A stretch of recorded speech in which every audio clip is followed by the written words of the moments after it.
Hello, everybody. It's Dr. Joe on this Wednesday evening. Hope all is well. I haven't spoken to you for a couple of weeks now, or 3 weeks, in fact. And I was traveling. I went to Ghana, and I was there for just over 2.5 weeks. Had a real good time. And hot weather. Well, it's like 90 degrees every day over there. And I had a great time. Just returned back to the U.S. Just a few days back.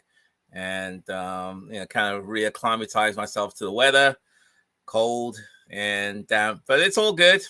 In fact, I'll be traveling again this weekend to Dominica. So I'll be traveling again for another 10 days. So as I said, one of my goals this year was to travel to at least 4 countries.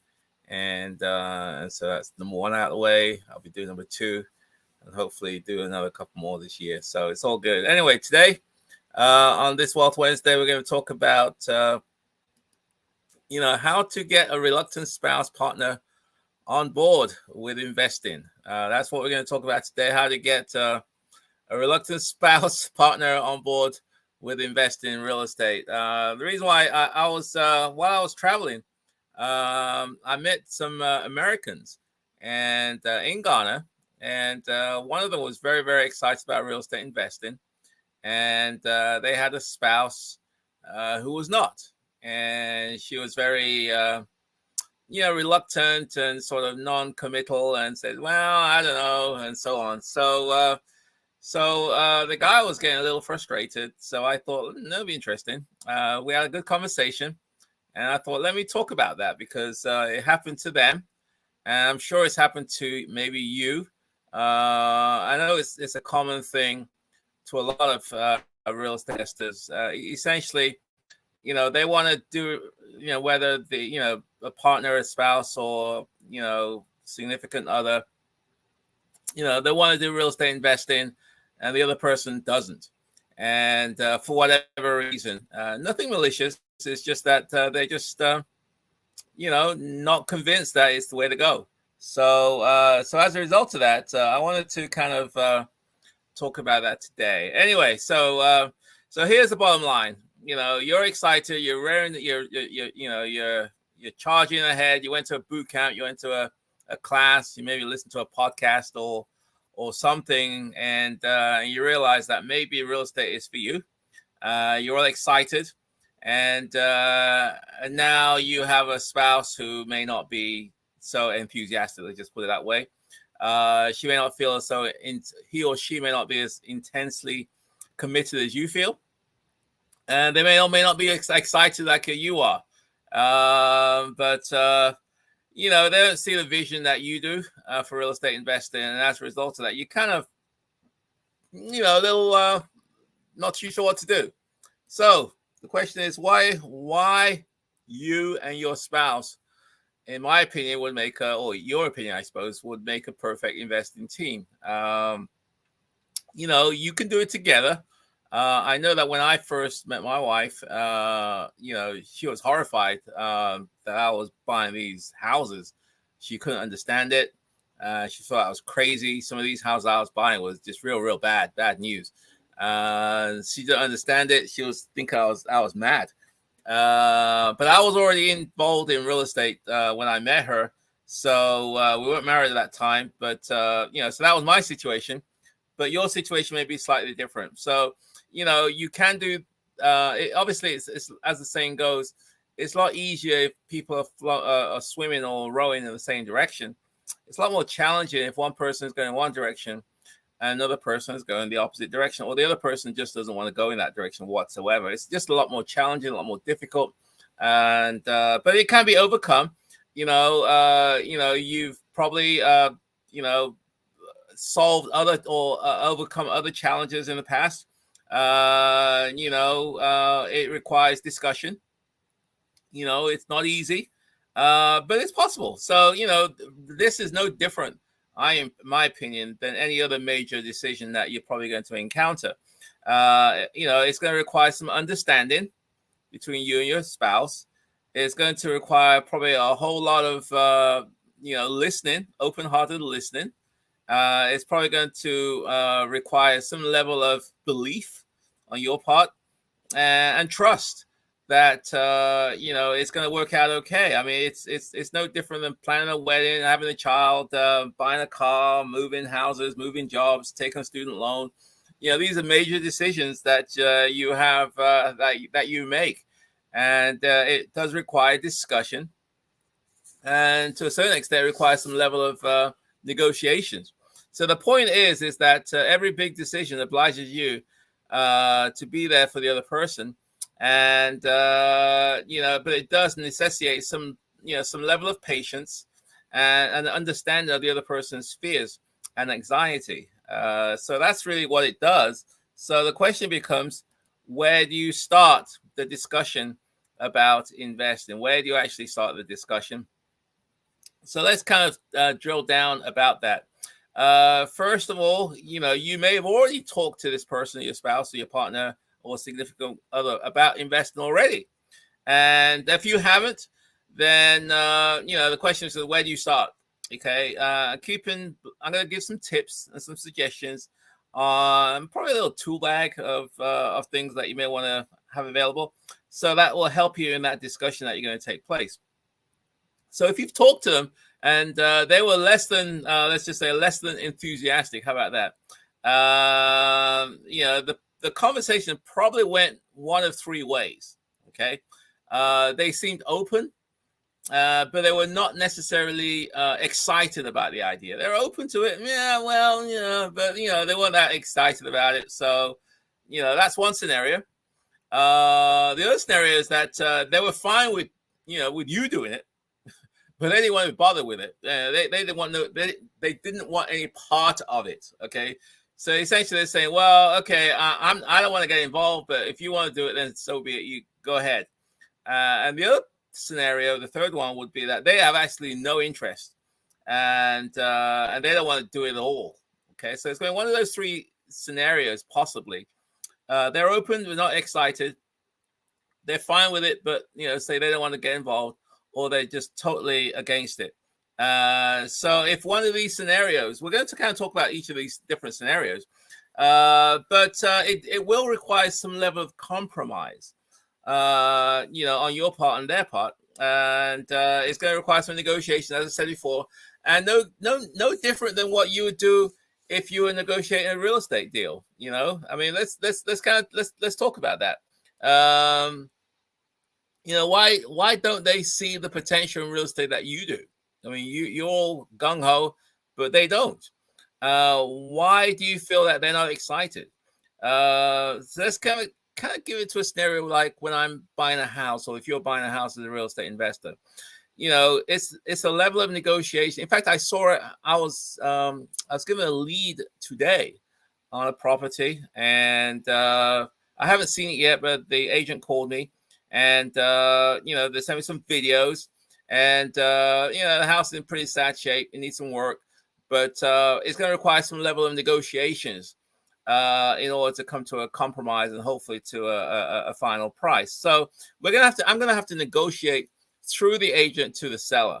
And so the question becomes, what is the seller's motivations? What is holding them back from saying yes to my offer when I make it, hopefully? So, you're going to have to start talking at some point. Either I talk with the seller or the agent talks with the seller.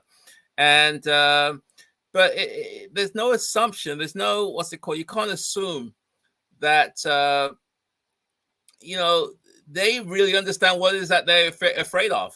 They may not even know. Okay. There may be something that's bugging them. And they may or may not want to confide in you. So same thing with your spouse here. There may be something bugging them about your excitement about real estate. That's just bugging them, and and causing them some level of anxiety. Okay, so they may be too embarrassed to tell you, or even to admit it to themselves that they don't want that. The reason why they're not on board. They may feel a little vulnerable about the situation that you're in, and therefore you're going to need to sort of uncover some objections that they have by asking questions and listening carefully and openly and paying close attention to the answers that you may get. So this is the same process as buying a house. You make an offer. Normally I like to understand the seller motivations. I try to understand what's driving this decision. I look for certain cues. I listen intently. I try to be understanding, and then I may make an offer based on my understanding of the situation. So the same thing here is that you need to understand the reservations that they have, listen intently, try to decipher what is going on, and then hopefully come up with a response that addresses the questions or addresses the main concerns that they have. And so essentially it means focus on the problem solving. Focus on problem solving. If they are overly enthusiastic about real estate investing, then just be patient. I would say talk in a quiet setting, a relaxed in setting. Let them say what they have to say. Hear it out. Don't be angry. Don't be accusatory. Don't be judgmental. But remember that you're collecting information in order to solve a problem. Okay. Don't make this an argument. An argument doesn't really always help. Sometimes you have to kind of de-escalate the situation, kind of calm things down in order to get some resolution. I think there was a song by what was it called? What's that guy? David. So it's Sia. I think it's Sia. Talking loud, not saying nothing. Or something. I forgot. I think it's called Titanium. And there was a phrase in there. Someone's talking loud but not saying nothing. And that's essentially shouting but not listening. So you got to be in a listening mode, puzzle problem solving mode, and hopefully come up with some solutions that will get to some kind of common ground, I suppose. Listen to the clues. You're not just a spouse or a partner, or you're a detective, you're a troubleshooter, you're an analyst, you're an entrepreneur, you're a visionary in these situations. So it's really up to you to get to the heart of the matter. What's making them uncomfortable, and then hopefully try to brainstorm some solutions that make sense for both of you. It's got to be a two-way conversation, and but it can work. And in reality, when it comes down to real estate investing, there are really some specific reasons why people are leery. I call them fears, anxieties that people have, and I had them. I overcame them, but you kind of have to overcome your fears. Otherwise, the safest way is not to do anything. That's what most people do. So let's sort of consider some of the fears that many people have. Anyway, before we get too far in that, there will be some Q&A as usual at the end of this session. So what's it called? Get your questions down in the comment boxes. I've been really happy to get to them. I haven't been with you guys for a few weeks. I've been traveling to Ghana, overseas for the last 2.5 weeks. In fact, nearly 3 weeks. And I'll be doing some more traveling again this Sunday for another 10 days. So I may not be able to get to you for another couple of weeks. So if you got some questions, feel free to fire away, and I'll get to them as soon as I can. So let's talk about consider some of the fears that people have. The fears are several. Fear of losing money. That's a legitimate reason. They worried that if we get into this real estate thing, we may lose money. We may not be able to take care of our bills.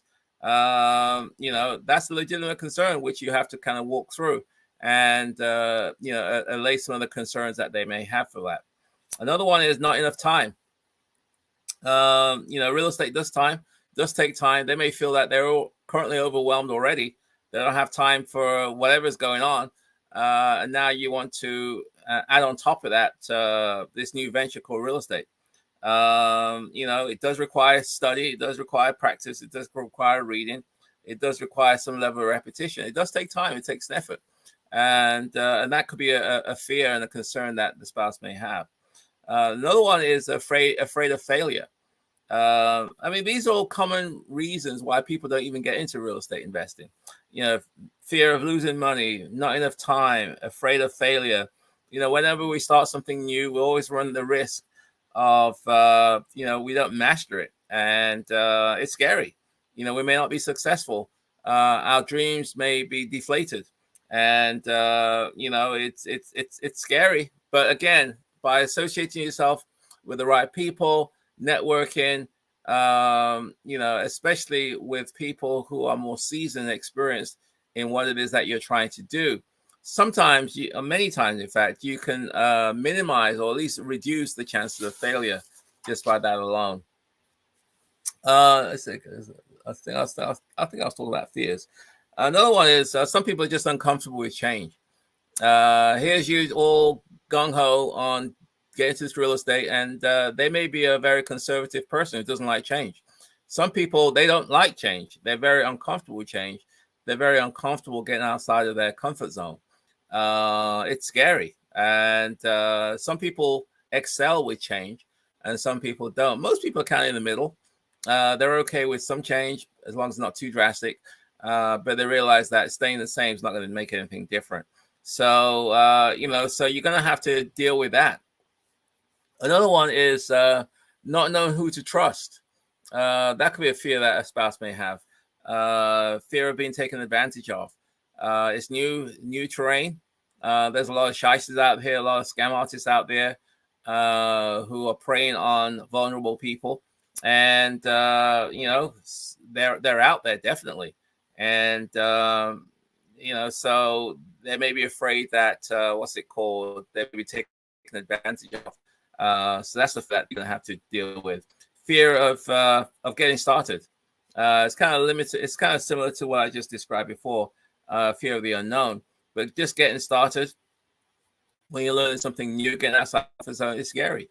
Another one is afraid of handling tenants. I'm the buy and hold kind of terrain. I buy, fix, and hold properties. Some people, just the thought of having tenants is scary. It's very intimidating. It's very, I don't know, frightening, really, especially if you get tenants from hell. And obviously, if you integrate some of the ideas that I have, especially screening well, communicating well, striving for happy tenants, creating win-win scenarios for your tenants. A lot of these things can be overcome. Another one is no experience. I don't know enough. And another one is get scared to look foolish with family and friends. Anyway, so all these things are scary things that you may want to consider as to why your spouse is not on board. So new skills bring new discoveries. And I thought I wanted to talk about that today, just based on the conversation I had with these folks when I was in Ghana. One investor was real gung-ho, the other one was real scary and not on board at all. And hopefully this discussion, I've been able to resurrect, at least surface, some of the main reasons why people, a spouse or a partner or a significant other, is not on board with real estate investing, whereas another one is, and some of the considerations and concerns that you have to deal with and how you can address some of those during your conversation. So with that said and done, I'm going to wrap it up and go some Q&A, and hopefully I'll be able to. So welcome back, Kemi, Ali. Hope all is well, and so on. Hey, Spivey. Let's have a look. Put some of this stuff on the screen. Welcome back, Kemi. Thank you, Kemi. I'm back, at least for this week anyway. I'll be back. I won't be here next week, but I'll be back the week after. And so on. Spivey, hey, Dr. Joe, it's good to see you back. Yep, I'm back. And so on. I'm in DC. This is from DCC. I'm in DC from Houston in under 2 weeks on academic business, struggling to arrange a meeting with Dr. Joseph.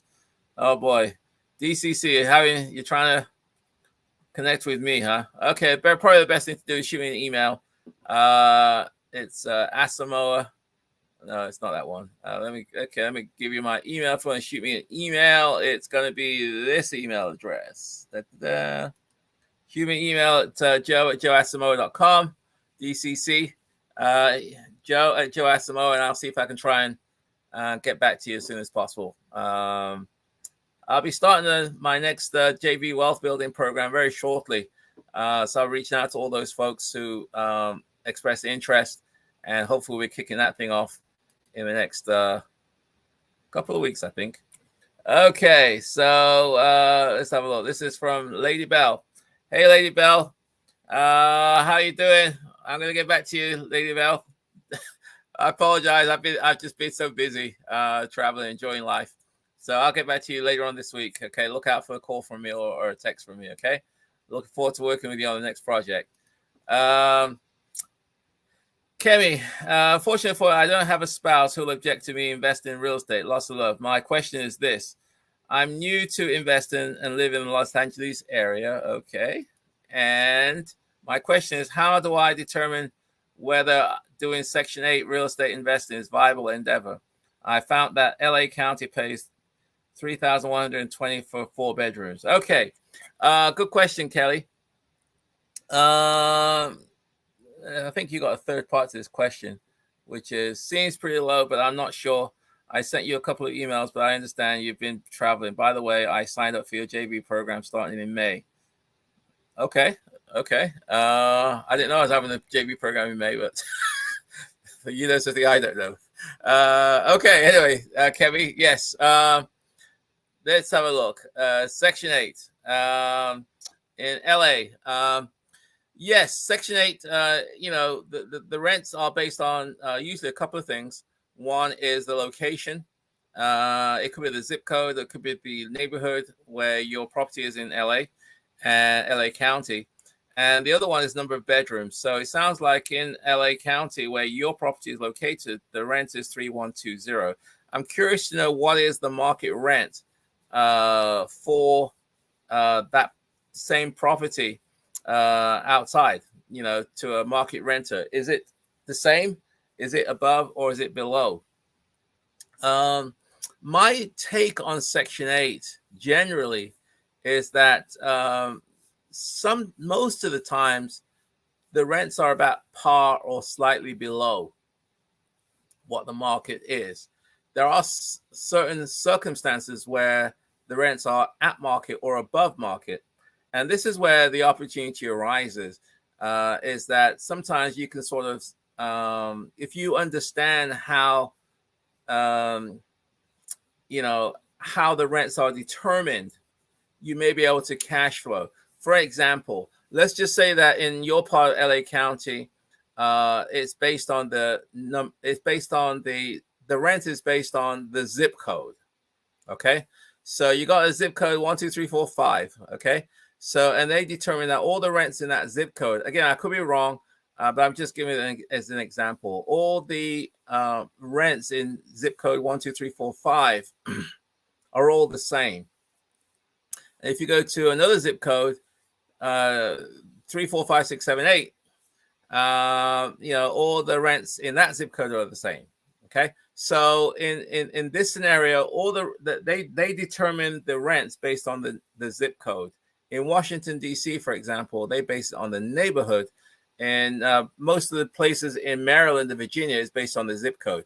So if the rents are all the same in a particular zip code, then there may be a sweet spot whereby not all properties in that zip code are priced the same. There could be a certain part of that zip code, maybe the east versus the west, where prices are a bit more expensive than the west, for example. And therefore, you may not be able to cash flow on the east because on the east side of that zip code is quite expensive. Whereas on the west side of that zip code, it's a little bit cheaper. So you may be able to, because you can buy it a little cheaper, you may be able to acquire the property less for a less price and therefore increase the chances of getting cash flow because the rents are the same. Hopefully that makes sense. This is kind of an advanced tip, but there's a way by understanding how rents are determined locally, whereby you can increase the chances of cash flowing. So if the Section 8 rents are slightly lower than market, i.e. markets are higher, then you're going to have to make a decision whether you want to get the higher rent and go with Section 8. Sorry, go with a market rent, or take a slightly lower rent and go with Section 8. That's a tough call. And I'll give you my take on that, because I think I'm looking at your follow-up question, Kemi. You say that the market rents in LA are higher. Okay, so the Section 8 rents are lower than they are in for the market. So I'm going to give you your example. 3,120 they pay for a 4-bedroom. I don't know what the market is for a 4-bedroom. If Section 8 pays 3,120, let's just say, I don't know,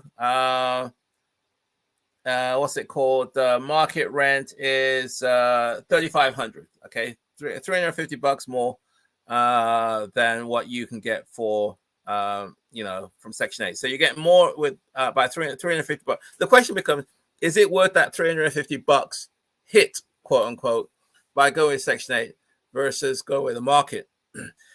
My experience is that Section 8 voucher holders generally, not always, but typically stay a lot longer than market renters. Especially if you have a house in a desirable area and you can screen well to attract a quality tenant, because most of the rents is paid for by the housing authority, which means that of that 3,120, the tenant's portion may be $500, let's just say. Which means that every month you're guaranteed, let's just keep it simple, $3,000. The tenant's portion is 3,000, as 500, and the Section 8 portion is 2,500. So every month you are guaranteed $2,500, and then you have to collect the 500 from the tenant. Because the tenant's only paying $500, they're probably going to stay longer than somebody who's paying $3,000, because the person paying $3,000 at some point they're going to say, I want to go buy my own house, and then they're going to leave you, and then you're going to have that turnover and vacancy cost. So and that can be very, very expensive. Turnover costs usually around 2 to 3 months lost income. So every turnover is going to run you about $6,000 to $9,000 after all is said and done, in terms of repairs, maintenance, lost income, your time, and so on. So although you are, quote unquote, getting $300 or $400 a month less in rent, assuming that your tenant stays 10 years then, or 5 years, then you're probably going to save, let's just say you have 2 turnovers during that time, which is $12,000 is going to cost you. So you're probably going to save $12,000 just in terms of reduced turnover costs. Again, that's quite important. No guarantees, but it does. I like to factor that in. The other thing you may want to consider is the fact that we're kind of moving into a recessionary time. I know LA County, California, the laws are very pro tenants. So if you have a tenant who doesn't want to pay you or is having difficulty paying you, it could take you quite some time to get that tenant out of there. And if they're not paying you, you're getting zero rent.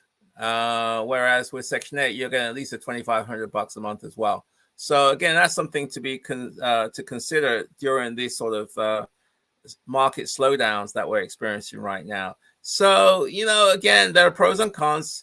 It's a tough call for you, Kemi. I think it's going to drill down a little bit further, and then hopefully you'll make a decision whether to go with Section 8 or not. I don't know if you can increase the number of bedrooms from 4 to 5. If you can, then you're probably going to get more rent. That's another option, and so on. So let's good question though, Kemi, and hopefully I was able to hopefully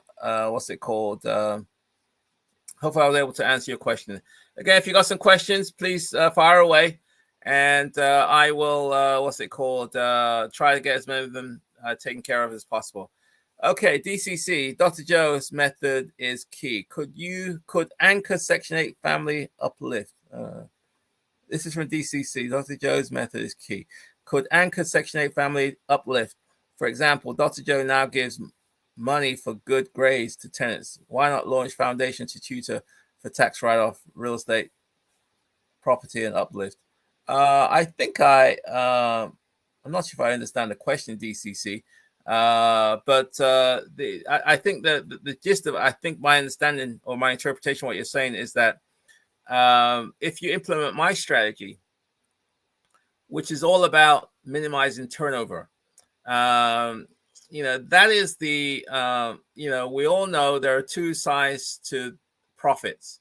You can either increase income or you can reduce expenses. Most investors focus on the increase in income side, which is what essentially I think you were mentioning, Kemi.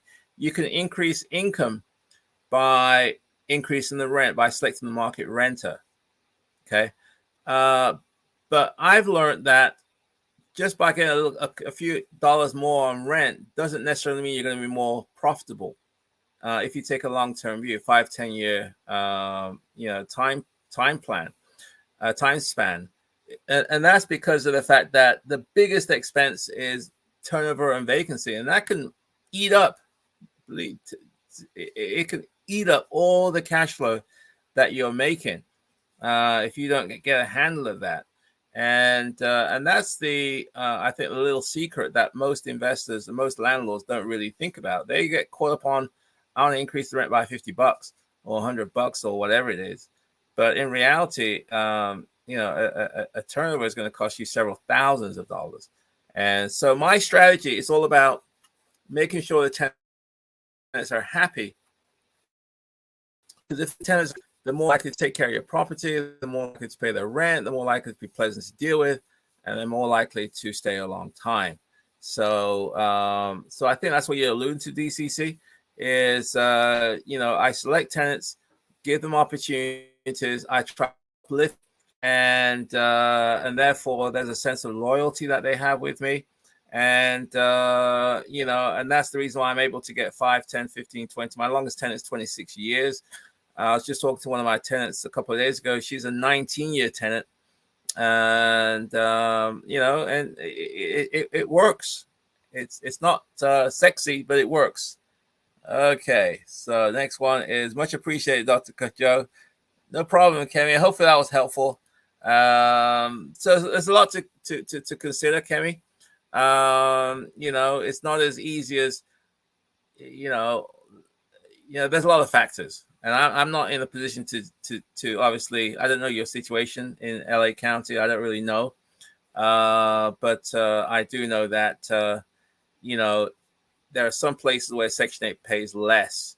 And then you're going to have to make a decision as to, is it worth taking less rent or just going for the max rent, higher rent, and then hopefully everything will be okay. Okay, I think that's it for today. I'm going to go back and enjoy myself this evening, have some relaxing time. And again, I probably will not be, I won't be in the country next Wednesday. So I'll be with you guys the week after, which will be the first week in April. And looking forward to having a great topic, a great subject to discuss.